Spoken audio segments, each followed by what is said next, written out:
గౌరవనీయులు పెద్దలందరికీ అయ్యా, మా సమస్య గత 50 సంవత్సరాల నుండి ఈ మురికి కాలువ ఫుల్ అయ్యి గుల్జార్పేటలో చాలా ఇబ్బంది పడేవాళ్ళు మా గుల్జార్పేట వాసులు. గౌరవనీయులైన మా దగ్గుపాటి వెంకటేశ్వర ప్రసాద్ గారు ఎమ్మెల్యే అయిన తర్వాత మాకు మొదటిసారి ఈ గేరుకి విచ్చేయడం జరిగింది. ఇక్కడ పరిస్థితిని పరిశీలించి మసీదు, అమ్మవారి గుడి రెండు ఉన్నాయి. ఇక్కడ ఇబ్బందులు చాలా పడుతున్నామని తెలిసి ఈ రోడ్డుని 6 నెలలు 7 నెలలుగా పోరాడి ఈ రోడ్ని మనం శాంక్షన్ చేయించుకుని జరిగింది.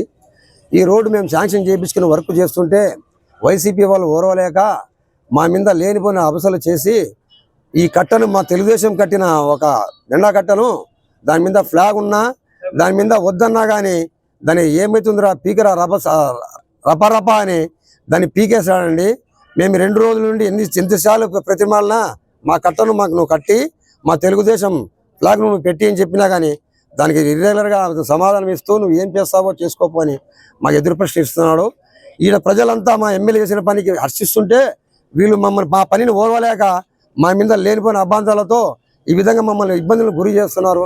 దయచేసి మీరు మమ్మల్ని రక్షించి మా యొక్క సమస్యను పరిష్కరించాలని మా ఎమ్మెల్యే గారిని, పోలీసు వారిని, పత్రికా విలేకరులని కోరుకుంటున్నాం.